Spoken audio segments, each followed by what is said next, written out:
20. stoljeća.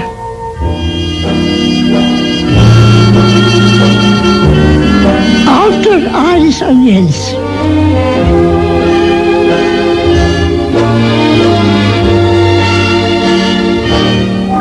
U ponedjeljak 5. ovog mjeseca u 92. godini preminuo je profesor dr. Ivan Supek. Akademik, znanstvenik, fizičar, književnik i filozof, Ivan Supek bio je jedan od najistaknutijih humanista svijeta. Autor je bio i 20-ak knjiga, romana, drama i eseja, te 100-tinjak znanstvenih i filozofskih dijela. Bio je dugogodišnji sveučilišni profesor, utemeljitelj Znanstveno-istraživačkog instituta Ruđer Bošković, rektor Zagrebačkog sveučilišta i predsjednik Hrvatske akademije znanosti i umjetnosti. U Supekovim dramama i romanima glavni je junak često bio heretik, onaj koji se suprotstavlja samovlasti, diktaturi, dogmi, nepravdi i neslobodi, eksploataciji i zločinu.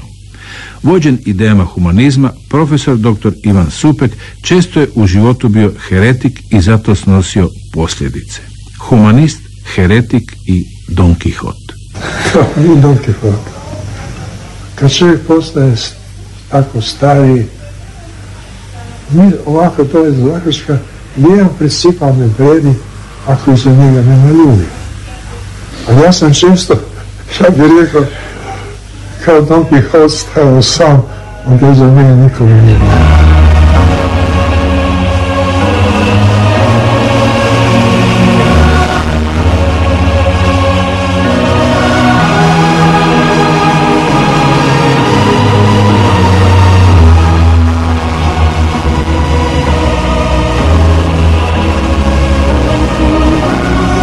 Ja sam rođen 8. travnja u Zagrebu, 1915.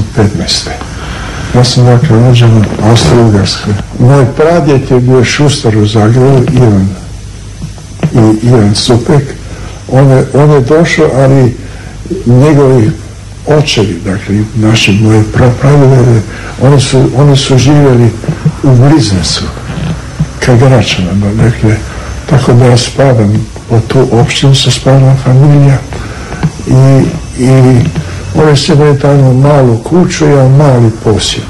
Tako živjeli su dosta, ja bih rekao, siromašno, ali su se uzdržavali time što su bili jako muzikalni, pa su na tim vašarima i samo svirali tu bajs. Pa su oni bili poznati po tom bajsu kojim su išli okolo. Onda međutim se moj pradjed Ivan Supek se iz Blizneca, to je sve Zagreb zapravo, se preselio u Zagreb i u Medvedečevoj ulici imao svoju radnju. Moje dijete je imao najprije 3 sina, prva 2 sina je imao dosta novaca da školuje, tako da je najstariji sin je postao sudac, Viktor, sudac u Zagrebu, vrlo ugledan. Drugi je bio grafičar, kao grafički poduzetnik, imao je malo svega. A za trećega nije bilo više novca, jer je morao dati miras svojoj kćeri, Kćeri, tako da je taj moj Rudolf, otac, je otišao u Beč i tamo je tražeći posla, na kojem se je postao dimnjačar, Tako da je otac dimnjačar bio u Beču 10 godina, onda se vratio i tu je on posle kratkog vremena je dobio koncesiju. Onda je bio zared podeljen u 12 kotara dimnjačarskih, a jedan od tih je onda kotara dobio moj otac, što je bio jedan dohodak, prihod, ja bih rekao, kao profesora sveučilišta. To oni su bili dosta onda imućni. Moj otac je bio donekle ispretan, što je znao dakle jezike njemački i što je onda poznao svi te kuće u Zagrebu, kad ima šalet mogu upoznati, iako on više nije radio. On je imao 2 ili 3 pomoćnika koji su radili za njega i on se bavio prodajem kuća. Tako da su mi postali, ja bih rekao, prilično imućni.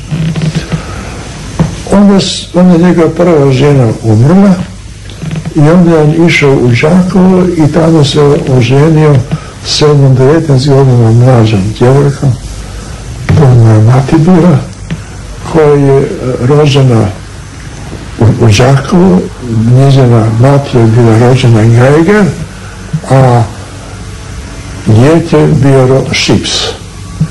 To je Šips, to su zapravo njemačke obitelji koje su došle iz Njemačke nekako poslije Marije Terezije ili početka 20. stoljeća, to se točno ne zna.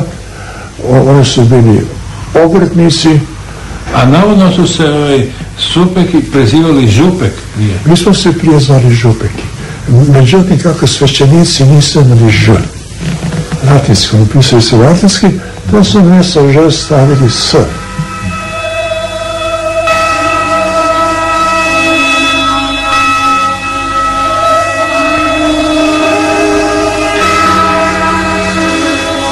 Ono vrijeme je počelo zanimati više filozofija, a mnogima od nas, kao i meni, bilo je simpatično, vrlo draga ideja komunizma. Tako da smo mi bili za tu ideju komunizma i za Radičevštinu i to je bila, mislim, to je bio taj klub. Inače, ja nisam, recimo, bio za mene taj bolševizam odbijao. Ja sam uvijek bio za mirotvorna sredstva, zemljena nasilna sredstva. Mene je taj problem slobode muči. Ja sam bio uvijek ministri moralni problem. Problem slobode za mene je bio centralni problem. I ja sam vidio da se taj problem filozofi ne mogu rješavati bez kvantne teorije. Pa sam ja počeo čitati te fizičare i Sommerfelda i tako knjige koji su, znao sam njemački, nije bio problem.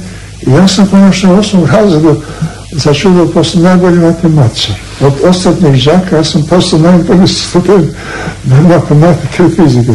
I onda sam postao, tako, rekao sam, ajde tu kvantnu teoriju ja naučim. Pa sam onda, kako sam se bolje ići u Leipzig, tamo je bio Hitler onda, ja sam otišao u Cirih, a u Cirihu je bio jedan veliki fizičar, isto Pauli. Ako se čuli Wolfgang Pauli, Mogolnac isto. I ja sam se upisao tamo isto. Tamo ste upisali matematiku, filozofiju, fiziku i biologiju. I biologiju. Da. I filozofiju sam učio kod onoga Dira, to je jedan poznati pozitivist, koji je filozof pozitivističku. Onda sam tamo kod Paulija sam išao, ali Pauli je bio nemogući učitelj, znate šta. Njemu niko nije bio dovoljno dobar i bio je jako nepristupačan. I onda sam se rekao, da ja ipak upoznam toga Heisenberga. Pa sam otišao za vrijeme ljeta, da me na početku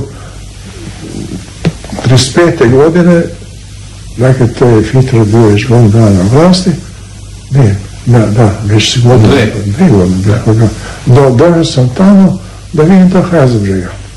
Sam vidim da vidim taj čovjek, da onda čujem njega što on priča, ne. I tamo sam upoznao ljude oko njega, von Weizsäckera, sin ovoga, danas ću poznati, njegov brat je bio predsjednik američke, Njemačke države, Republike, a otec je bio zamjenik ministra Ribbentropa. To je bila jedna vrlo visoka, to je bila jedna aristokratska obitelj koja je bio jako simpatičan. Ja sam s njim prvo razgovarao, on je bio ober asistent, tamo glavni asistent od Heisenberga bio neki Oliver, koji je bio komunist. Da, to sam baš htio pitati, kako su se ti znanstvenici odnosili sad naspram ove 2 godine Hitlerove vlasti? Loše, kritički, strašno. I to me onda dopalo. Ono se je, pa tu su veli, pa ovi zapravo više cijena slobodu nego oni u Cirihu. Nema u Cirihu već bila sloboda, što se kaže. Urođena. Urođena, čaša vode, ne. Više od nikomu nije to bilo tako važno, ne. Ali tamo njima si to je bio taj problema i ovaj je bio, samo je bio razočarani komunista. On se jako razočarao komunizmu, kao i ja. Ja isto sam mislio da je ta bolje sa sa tim Rusijama, ali kad sam vidio da stavljamo strahovladu, ja sam se povukao toga isto. Ali tako da sam ja onda sam tamo i bio tamo profesor Hund, koji je bio izraziti antisemit, koji je čak angažirao borbi protiv toga. On prije, pa to je mi koja više spadam nego tamo kod Pavlija, ne? I tako sam ostao od 35. godine do 41. kad me Gestapo uhapsio.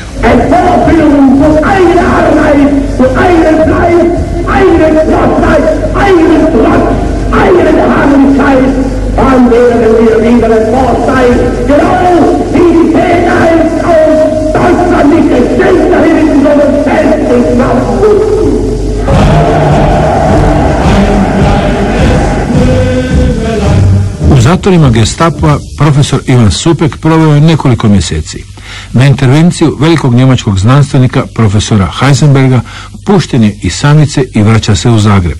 Kao dosljedan antifašist odlazi u partizane i postaje ministar znanosti i prosvjete. U partizanima upoznaje svoju buduću suprugu Zdenku Tagliaferro s kojom će imati 3 djece. Na Kongresu kulturnih radnika u Topuskom 1944. godine profesor Ivan Supek drži gotovo proročanski govor protiv upotrebe nuklearnog oružja, godinu dana prije nego je prva atomska bomba bačena na Hirošimu. U tom sam govoru obnovio sam našao što je znači kvantna teorija kao sloboda ljudska bez koje nema uopće napreka i ničega, što znači Einstein, teorija relativnosti. I onda znači što znači da to je antifašizam, sam rekao, to je borba za demokraciju, to je ono što mi danas imamo u Hrvatskoj, sa Hebrangom. To je, mi smo pretrčili točno, mi smo točno pretrče naših ideja. Mi smo pretrčili ideja, to je bio, deklaracija Zamaha točno poklapaju sa antifašizmom. To je sve to nema govora o boljšoj revoluciji, nema govora o marksizmu, kako, to govori o jednoj slobodi, znanosti, svega. To je bilo sve.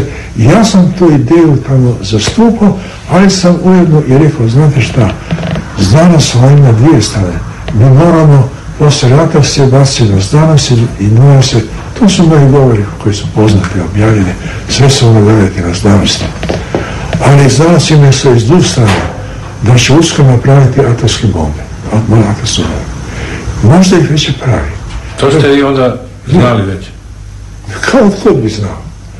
I onda se strašno bojao tih ratobornih bolševika, da će, oni su govorili kao Duško Bekić, to je samo predah. Poslije toga mi idemo u rat do kraja ćemo kapitalizam. Ovaj primjer sa Zapadom, to je samo primjer. A poslije, ja sam ih htio prestrašiti, ja sam rekao, pa nemojte, znači ljudi, stvaraju se tako sa oružje stvara znanost. To je nuklearno oružje. Jeste vi mogli predviđati onda već da... Nisam. Tako, ali ja sam toliko ipak znao fizike, da sam znao da je to moguće. Ja to može vrlo skoro, što sam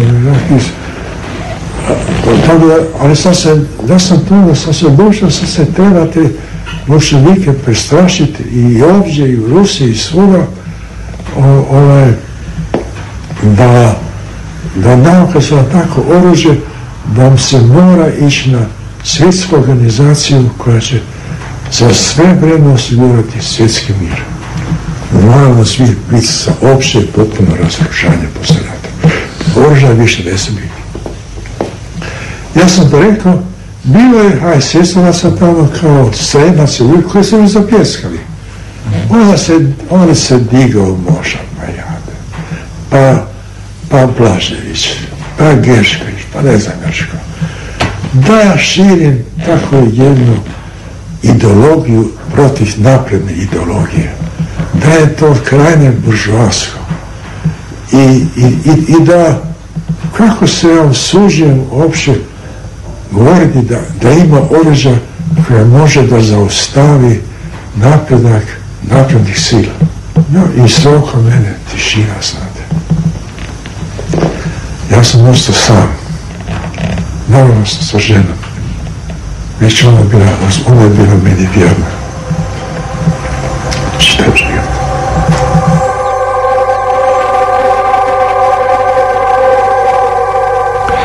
Zbog svog mirotvorstva, i to još u vrijeme rata, Ivan Supek je pao u nemilost. Umjesto kao ministar znanosti, u novoj državi je kraj rata dočekao kao nastavnik. I tako sam ja završio rat kao nastavnik u učiteljskoj školi. I tako je to bilo.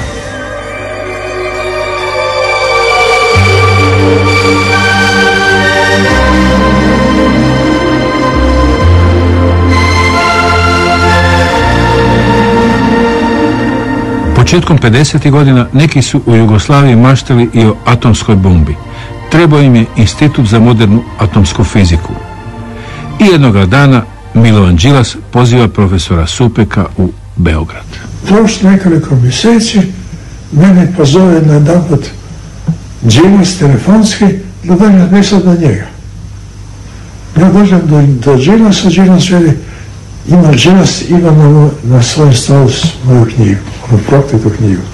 Meni čuješ, ja sam studirao kemiju, ta kemija, tvoja knjiga, to je nešto izvanredno, veli. To je tako mlad čovjek pa napio takvu knjigu, veli. Veli, ne, ostalo, veli, mi smo pitali oko, nama treba teoretska fizika, jer čujem da je Oppenheimer napravio, nama treba to, mi moramo stvoriti jedan institut za teoretsku fiziku. A dobro, ti nećeš udjelovati, pa nek bude u Zagrebu, a i moramo jedan institut raditi u Zagrebu. Pa nek to bude institut za teoretsku fiziku. I tako onda piše rješenje, gradi se institut za teoretsku fiziku s podvodstvom Ive Supeka i odaram prvi novac $100,000, $100,000 franaka. Onda su Krleža i Štampar dohrlili do Kedića, nek su da bar dio novca ovoga prepusti njima. Ja ti $100,000 franaka ostavili samo još $30,000 franaka.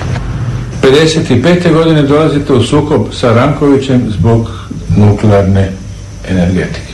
Da, 55. počne ta kombinacija, jer je Tito je predsjednik vlade tako nešto, ona se birala atomska komisija. I onda da je Sabor dao svoju javnu izjavu da se odriče atomske bombe, a Tito je igrao veliku ulogu mirotvorca. Vi ste bili i protiv upotrebe i u mirnodopske svrhe nuklearne energije. Ja sam njima rekao iz 3 razloga. Prvo, što se bojim da se to može pretvoriti u ratne svrhe. Jer ta tehnika su ih.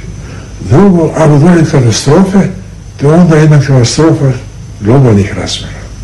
Strašno. Došlo nije baš vjerojatno, ali ako se dogodi, onda je strašno. Kao ovaj Černobil, ne? A treće, nema rješenja za otpad. Više manje su svi govorili za otpad, nema rješenja. A onda se nam dodaje još jedan drugi razlog. To je bilo 55. godina. Mi moramo ići na štednju energije, sam rekao. I te prirodne izvore kao sunce i druge, ali nuklearna energija, ova uranska, zaboravimo na to. Kao da je nema. Onda su me tamo na atomskoj misiji napravo da se proglasio da sam atomski reakcioner.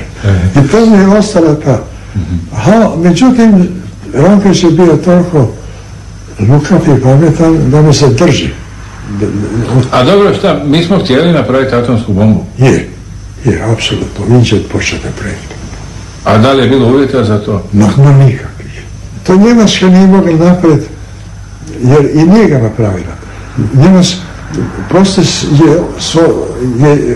je grupa za Heisenbergom u Kaiserwichem institutu i radila, ona nije dovršila prvi nuklearni reaktor.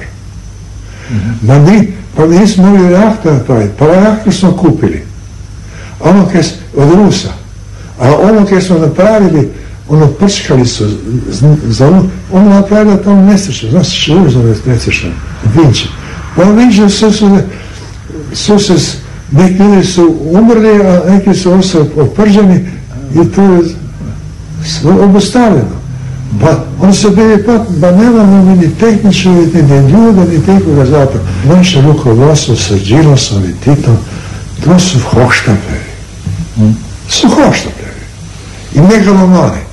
A dobro, jeste profesor Supek, danas mnoge države, skoro svaka bi htjela imati to nuklearno oružje. I kakve su šanse da oni dođu do toga? Pa danas je veće nego 55. A koja je najveća prepreka da dođe do nuklearnog oružja? Pa mislim da više nema prepreka. Znate šta se dogodilo? Danas Azija lipra na vagone znanstvenike. I ako idete u Ameriku, nekad su bili najmarljiviji studenti u Americi, Američani. Danas, ja sam predavao na svim, na mnogim univerzama predavao američki. Pa danas su najbolji Azijati tamo. Ma meni se ježi koza. Prije je bilo par stotina, recimo, koji su nešto znali moga.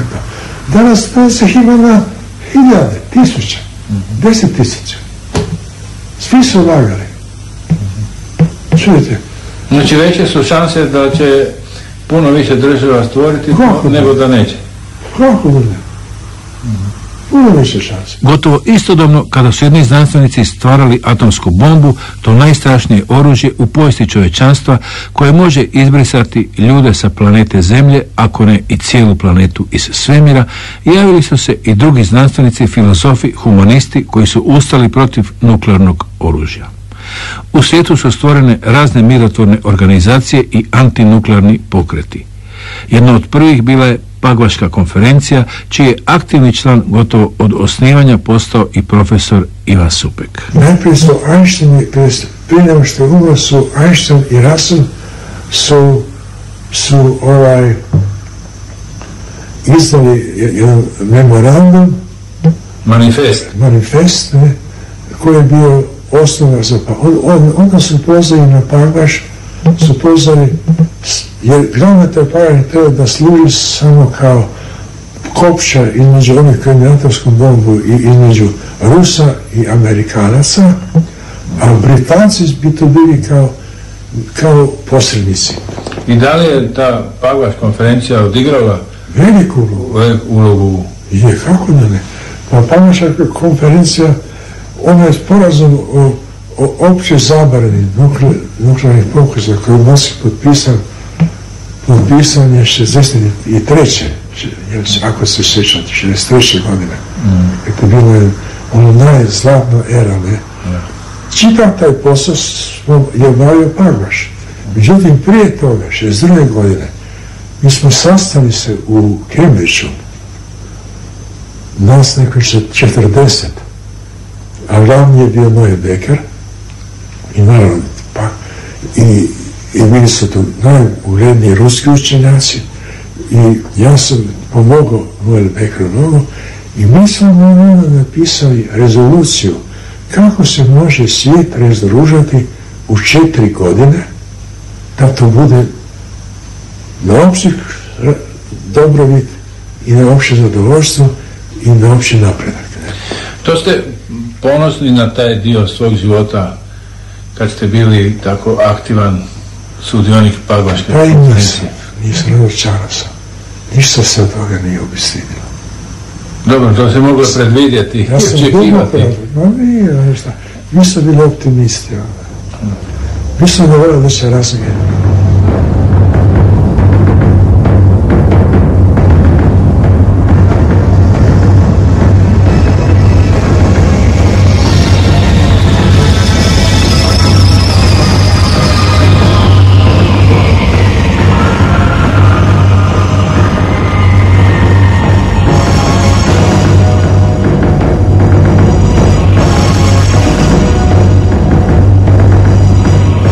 U burnim danima krajem 60. godina, u vrijeme rata u Vijetnamu, sovjetske intervencije u Pragu, političke krize u Jugoslaviji, studentskih nemira u svijetu, burne 68. godine, kada su se mladi pobunili protiv svijeta starih, profesor Ivan Supek postaje rektor Zagrebačkog sveučilišta. U proljeće 1968.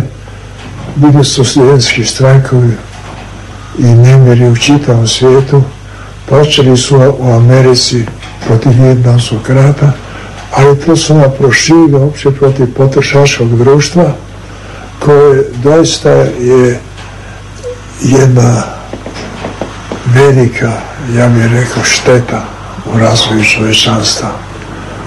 Gdje su ljudi pomalo gubili osjećanje za prave vrijednosti i dali se na kupovanje svakakve robe, potrebne i nepotrebne, što je čak postalo i pitanje društvenog prestiža. Tako da sam ja onda kao predsjednik, mislim, Jugoslavenske komunističke grupe, u jednom smislu dao potporu tim studentima, studentskim nemirima, jer imaju potpuno pravo da se bune protiv jednog licemjernog društvu i, mislim, jednog lažnog morala. Na jednoj strani se govorilo o jednakosti, o slobodi, a druge strane se zapravo stvaralo nejednakost i nesloboda. I kad sam ja bio i izabran, onda mi je partija navijestila bojkot, jer je da me bojkotom nekako prisili na ostavku. I to je bilo, dakle, 68. godine je bila to partijsko vodstvo, već su bili Savka Daš i Mika Tripalo. Međutim, ja nisam nastupio i međutim, nastupilo je za mene povoljnija okolnost, to, nažalost, što je bila intervencija Sovjetskog saveza u Češkoj. I Češko proljeće je nekako onda bila pod UNO-om. To je ipak bila jedan demokratski kurs, a Tito je podržavao Dubčka i podržavao je to vodstvo reformatorsko u Češkoj, i tako da se Jugoslavija sad nasla isto pod presijom, mislim, Sovjetskog saveza, i ono su sami počeli uzavati na liberalnije elemente. I tako je taj bojkot protiv mene naprosto politički odobro. To je nama omogućilo da povedemo reformu sveučilišta. Očito je bilo to da je onda UDBA pokušavala provocirati, izvajati neke nemire i tako dalje, a također je i hrvatsko vodstvo sa Savkom i Mikom Tripalom i Pekarom dolazilo pod sve jašu presiju, mislim, tih dogmatičnih struktura, tako da mislim da su onda se oni konačno odlučili na to, na taj udar na Hrvatsku koji se zbivao Karađorđevu, a tu su studenti bili samo izlika. Zapravo studentski štrajk je bio potpuno bezazlen. Oni traže ono što već Tito već obećao, da će se promijeniti devizni režim. To je bilo studente vrlo važno, jer su mnogi imali svoje očeve u emigraciji i dobivate novac. I njima nije bilo svejedno kako se ta marka ili dolar mijenja. Prema tome oni su, mislim, išli zapravo za tim zahtjevima koje je i Tito obećao. Da će se taj odnos, mislim, dinara i vanjske valute može izjednačiti. Mislim, biti realno, ne. Tako su onda, mislim, oni imputirali da je počela hrvatska kontrarevolucija i tu su već jakih dokaza optužili najprije studente, a onda i Macu Hrvatsku, koja je bila jedna vrlo lojalna ustanova. I jedan zapisnik, nema Mišusov je bilo, oni su samo izdavali zadnjih godina jedan časopis, Hrvatski tjednik, ne, ali i sveučilište je izdavalo svoj časopis, Hrvatsko sveučilište isto, ne. I tu nije bilo velikih razlika, ne. Tu i tamo su neki članci možda u Hrvatskom tjedniku bili propušteni, koji možda nisu trebali biti objavljeni, ne, i tako dalje. Ali inače, mislim, sve je to bilo u normalne legalnosti. Ne? I tako je onda to Željku Karađorđevu je onda to vodstvo, kao što znate, smenjeno. Na mene je bio pritisak da dam ostavnost, rekao niko ne. Ja sam rekao i svima tima drugima sam rekao, nemojte dati ostavke, branite svaku svoju poziciju. A ljudi nisu imali snage. Tako da su amazo davali ti rukovodioci ostavke. A onda su počeli ti studentski dnevnici koji su tražili povratak Satke i Nike. To je bilo na Jelačić placu. Bile su čak okršaj između studenta i policije, ali to još do sad je bilo dosta se bezazleno, ali je pretjelo da bi bilo čak i krvavo biti. Na to je Hranjo rekao, pa mi ne zatvaramo kao vlada. On se rekao, pa kakva se je to vlada ako ne znate ko zatvara u Hrvatskoj.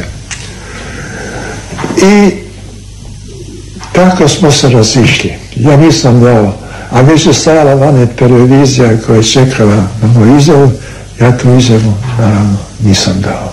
Otišao sam. Naravno, mene su se ono sručile isto, kao što znate, da sam ja zapravo zaštitnik te kontrarevolucije, vođa građanske demokracije, tako. Ali mislio sam da je posve nerealno ići ono vreme na neku nezavisnu državu, neovisno samo sa državu Hrvatsku, jer naprosto to nije pasalo u svim tim međunarodnim, to ne bi niko priznao i to je uvijek bila dobra i ja mislim karta dogmatičara da se bore protiv Hrvatske.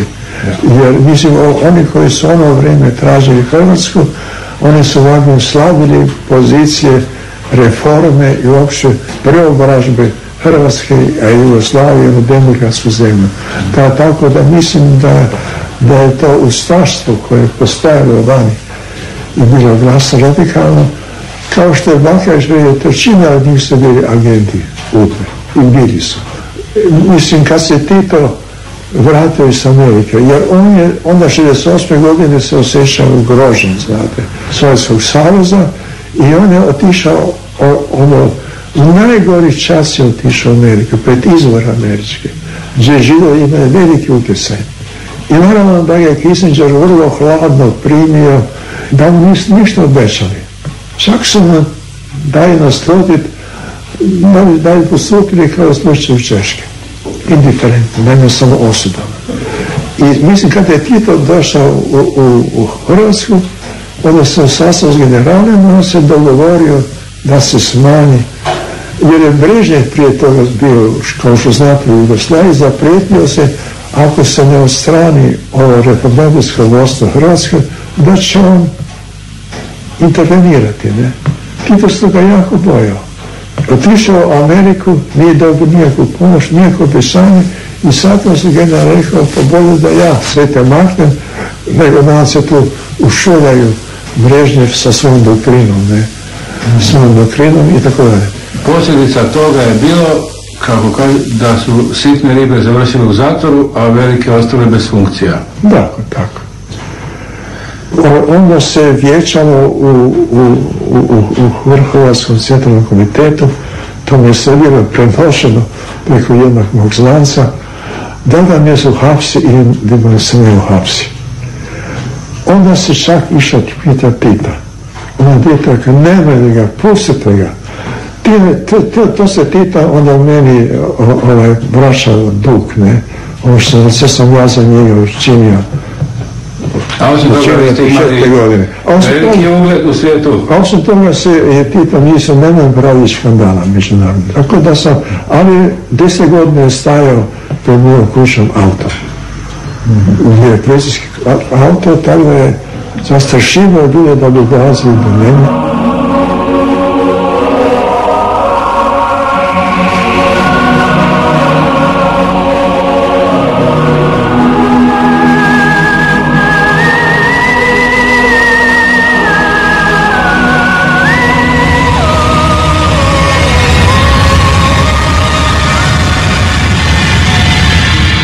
U burnim vremenima 1971. godine, studentskim demonstracijama i studentskom štrajku, profesor Ivan Supek bio je na izuzetno osjetljivom položaju rektora Hrvatskog sveučilišta.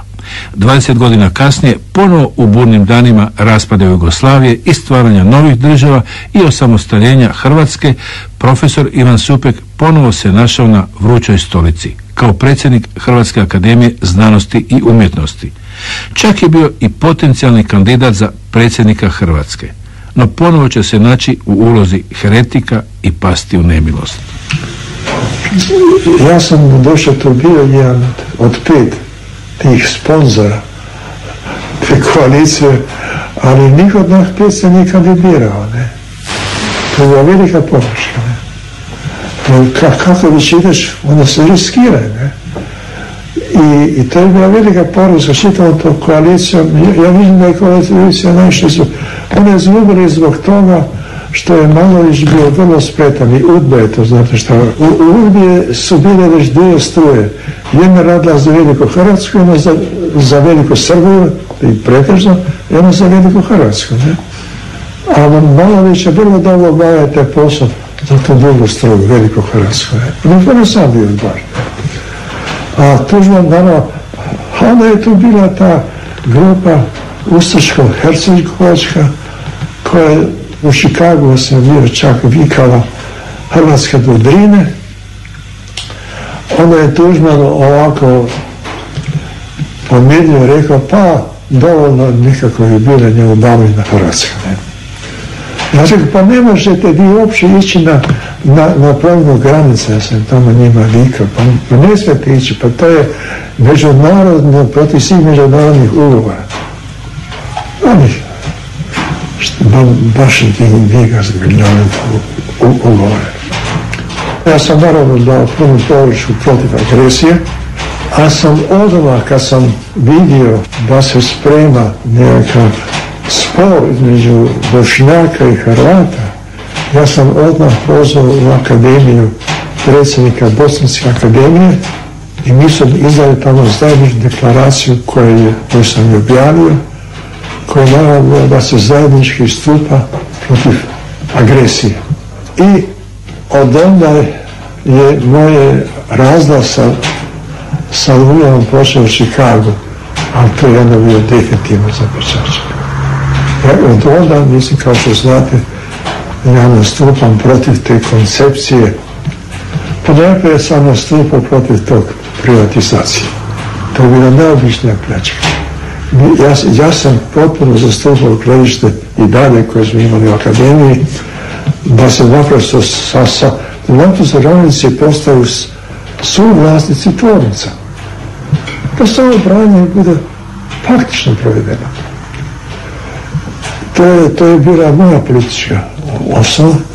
I drugo, da se zajedno sa Bosancima i sa Bosnom i Hercegovinom odupre agresoru. Treća, da se uđe u nju. I četvrta, moja stalna teza, treba da se čitava proizvodnja pojača i razvije na znanosti. A dolazila se sve obratno. Ta proizvodnja je bila, naprosto je bila povedena privatizacija, koja je bila obična pljačka. Tu je bilo podeljeno narodno imanje. To je narodno imanje. To je državno, to nije bilo državno vlasništvo, to je bilo narodno imanje. To se zove društveno, to je bilo društveno i narodno imanje. To se podeljeno privrženicima njima i špekulantima i svojim mogućim lopovima. I osim toga se odmah uništavala proizvodnja. A čak stvorio sam jedan moći lobby vanjske trgovine koji je truh i kuno učinio tako jeftino da je inozemni import uništavao do kraja našu industriju i do kraja naše poljoprivrede. Tako da je Tuđmanova politika bila fatalna za Hrvatsku. Ja ne mogu zamisliti jednu lošu politiku nego što je bila vođena od 90. dalje. I ja sam naravno tu nastupao, kao što znate, brojnim člancima i tako dalje. Onda mi je opozicija se jednodušno složila da me onda 97. godine, jer mislim 97. godine, da me zajednički kandidira za predsjednika Republike. Ja sam na to pristao. Ja sam tamo bio da se naravno čito gospodarstvo digne, industrija naročito, jer najbolja teza da mali narodi moraju imati više inteligencije nego veliki. Jer veliki mogu uvijek masovnom industrijom na prodoru. Mi ne možemo razviti masovnu industriju, moramo ići na fine stvari. Nama je potrebno mnogo viši tehnološki stupanj. I to nisam svačali. Naprosto te vlada nije svačala. Tuđman nije ništa svačao iz ekonomije, znanosti, on je bio opsjednut svojim nekim povijesnim misijama, povijesnim idejama, tako da uopće nije slušao. Iako mi vjere da je prvo što je bilo na njegovom stavu jutro, to su bile moje kritike u nacionalu, njegove politike. Ali čini se da vlast užasno ljude menja. To je, znate šta, novac i vlast, to su najgori. I mislim, zato je ta i lijepa ideja komunizma da se ukine i novac i vlast. I to je budućnost čovječanstva. Za mene je komunizam budućnost, jer naprosto kapitalizam sa svojom užasnom produkcijom ne može opstati. On će zagušiti sebe i sve nas. Jer nekoliko multinacionalnih kompanija može čitav svijet namiriti. A što ćemo mi se drugi? Sjedit ćemo bez posla i bez novaca. Prema tomu, kapitalizam sam vodi do apsurda, ne? Prema tomu mi se moramo odreći uopšte tog profita i profitnog tržišnog gospodarstva. Slobodno tržište, to je jedna katastrofa. To je katastrofa za svijet. Samo to što ljudi ne shvaćaju.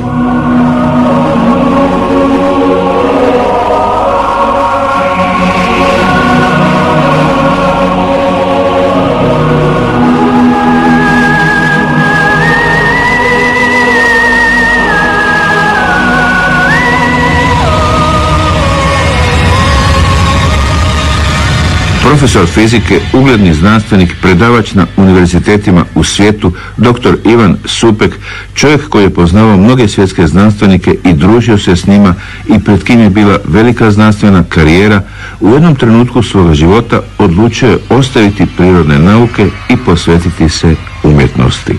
Znanstvenik je postao književnik.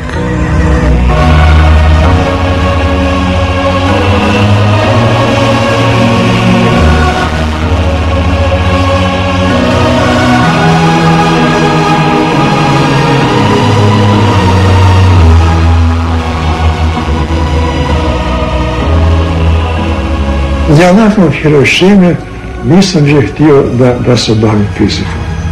Imao se tako neko gađenje uopće protiv toga, s fizike i svega, a naručeni su me moji ideoli, učitelji, Heisenberg, Bohr, pa drugi, ne, nisu se podnijeli baš čast, onako kao što bi ja bio želio.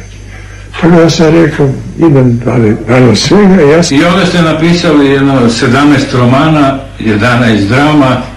Ne, 11 romana i 17 drama. Samo drama. Ali u međuvremenu je bio i ta incident sa Boškovićem, Ružom Boškovićem. Od tih vaših literarnih dijela, koja vam je tako bila najuspjelija, koja vam najdraža? Čujete, najuspjelnija bila po tomu što je recimo doživjela 3 izdanja sa vrlo dobro pohvalama kao najbolje knjige iz Jugoslavije, Heretik. Ali, ja ne znam, uopće Heretik i nije moj najbolji roman. Teško mi je reći koji je moj najdraži roman. Čujete, meni je možda Buna Janosa Panoniusa. Možda, jer šta ja znam, možda Buna Janosa Panoniusa. Tu se provlači i vaša filozofija humanizma. Je. I u Heretiku, ne. U svim knjigama. Zapravo u svim knjigama, ja bih rekao, implicitno, ne. Ja sam ih Hebrajkom slušao obradio, ne. Onda i sad je izašlo novo izdanje pod novim naslovom u opasnoj sjeni. Ja sam to dosta literizirao. Prvo izdanje, ono, Krunski svjedok protiv Hebrajka je dosta dokumentarno. Onda sve to dokumentaciju koju više ljudi toliko ne interesira, jer više nikoga ne interesira dokazivati da Hebrajk nije bio špijun, to je pak evidentno, ne. A i onda je bilo evidentno, ne. Prema tome, ja sam to sam literizirao i taj roman mi isto dosta simpatičan. No, ne mogu reći. Onda sam napisao i tu tetralogiju. Da, možda mi je najintimniji roman koji sam napisao je ovo Otkriće u izgubljenom vremenu. Tu sam opisao kako sam došao do toga da na kongresu kuzdržavnika govorim o atomskoj bombi i svoj studij u Leipzigu. Tako da je to je moj, tu sam bio najintimniji. Taj vaš filozofski i književni rad ne može se vrednovati bez vaše filozofije humanizma. Naravno. Jer vi smatrate da i umjetničko jedno djelo ili znanstveno, ako nije u funkciji humanizma, da mu nešto nedostaje? Znate šta, ja mislim onako kao gledajući na Danteovo djelo i uopće na velika djela, da se ne može mjeriti estetsko i etičko.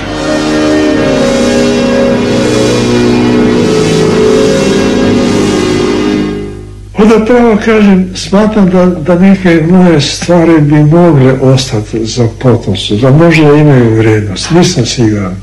Pa zapravo te stvari sada, mislim, dorađujem, tako, spajam i tako dalje. Htio bih da nešto od mene ostane. I to što se radim su uglavnom filozofske naravi. A vi sad imate bogato i dugo životno iskustvo. Šta je važno u životu? Biti dobar. Dobrota je najviše dobrota. I to je odgovor na prvo Platonovo pitanje. Ili se isplati biti dobar? Pravedan. Ako je čovjek dobar, onda mu se to isplati. Jer dobar čovjek više tomu da je dobar je zadovoljan i da je pravedan je zadovoljan. Prema tomu mislim da je dobrota najveća vrijednost. A to da se danas kao profit diže kao najveću vrijednost, to je najveći zločin u čovječnosti.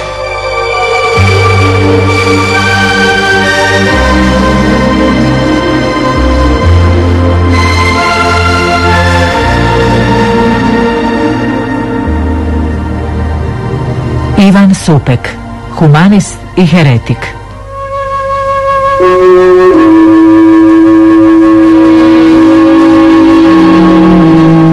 Bila je to emisija iz serije Ljudi 20. stoljeća. Autor Aris Angelis. People who need people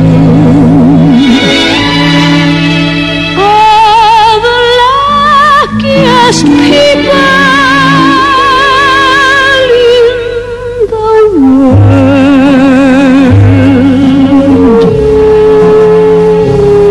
We're children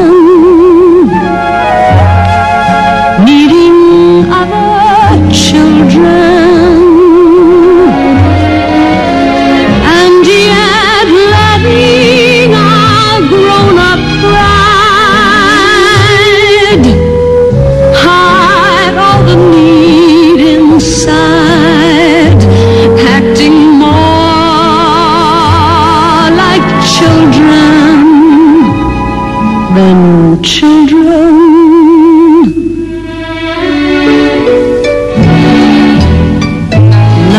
Lovers are very special people. They're the luckiest people in the world. With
Thank you.